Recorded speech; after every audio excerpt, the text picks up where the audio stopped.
growing up gay in the South is a unique experience. In high school, they were still teaching in health class that it was a crime, that it was deviant. This was actually the year the Supreme Court struck it down, and they still said, and Alabama, school code doesn't change based on that, and blah blah blah. And the teacher sounded embarrassed to say it. He was pretty young, but that was ninth grade health class. And then 10th and 11th grade, everybody's saying like, where do the gay people go? Oh, they just go and have anonymous sex up on the mountain or something. And then I happened to hang out on the mountain, but we were doing other things. And then 12th grade or whatever, I remember prom was coming. Then they talked about closing down the school the prom if a person comes because they could sue for equal treatment, so therefore they just shut it down. I remember the homeroom teacher saying something like, isn't that just selfish of them? Talking about that, it was actually in Mississippi a lesbian girl showing up, like that was selfish of them. Like the whole school joining in and then doing counseling because they know what they're doing is illegal. And you talk to any psychologist, any gay person, like they'll tell you the same thing. The only person saying anything different is the same people pouring Trump's Kool-Aid. It's just liars for hate, and it's deplorable. And anyways, we have a lot that people need to know, and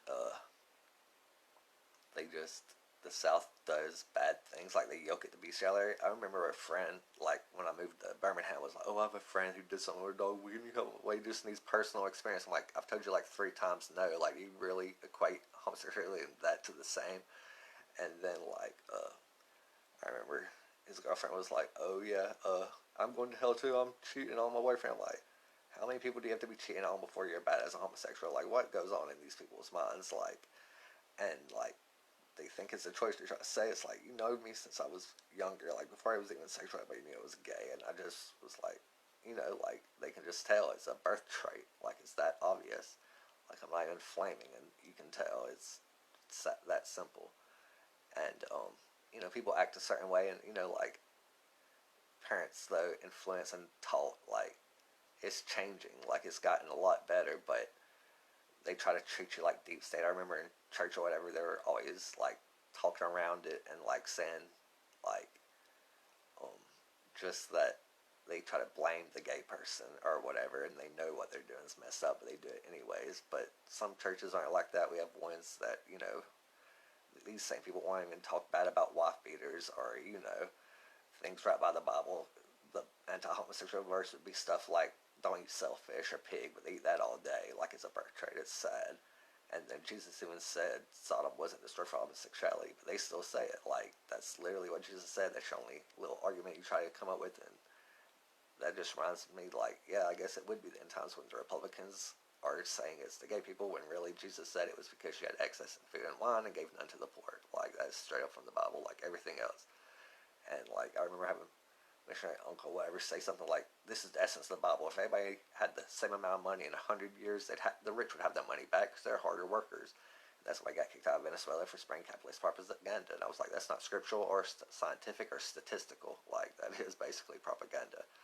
But America, allows the flat earthers and the people saying that the market Cain, or, whatever they want to call them, like, it's sad. But, anyways, it should be treated normally, like people are allowed to go to dances and everything. It should be like the same for gay people, like it's just a part of healthy development. And I remember having somebody at work telling me to change my password. It was several years ago, but she was worried about some, I don't know, big or whatever.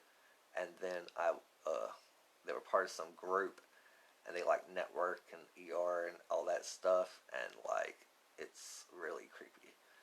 And started talking about how old she was when she lost her virginity, or like her replacement or whatever. I'm like, why did that come up? Why are you telling me to change my password, and how are you comparing that to homosexuality? Like, I'm not talking about sex. You asked me about it afterwards because it was outing me, and I was like, stuff like going to prom could be closing the whole thing down, or assault. Like it's not comparable to some, backwoods. I don't know. And again, I don't perpetrate what happens to me, but other people do. And like, it's just, I believe in civil rights for all, and some people just believes in it just for themselves, and people like them, which is basic animal morality. There's nothing divine about it. And just interesting. Like, I believe we should get more to wisdom and spirituality rather than, you know, basic fundamental religion. Snake handlers has always been, you know, brainwashing kids. A war that changes religion is, other than that, is basically a birth rate too, but it's more psychological than genetic and cultural, of course. And even what we define ourselves as, our choices if we go towards it or against it, is still based on that same structure. Like, people don't understand like how everything shapes our mind without us knowing it.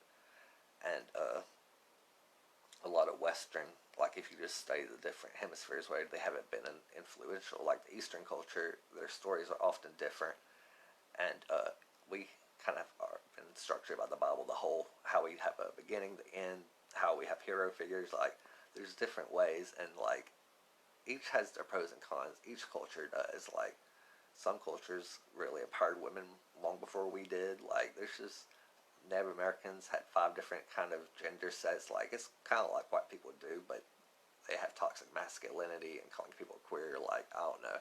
It's just better to not be hateful and just be honest and truthful. Because if you believe in God, why do you ever need to lie? And if you believe He's real, and it's all connected, and they should just be tolerant of gay people and understand that we were made by God too. Like, don't make them your sex or color. Like, get beyond that. That's so tribal and last generation or last millennia, really.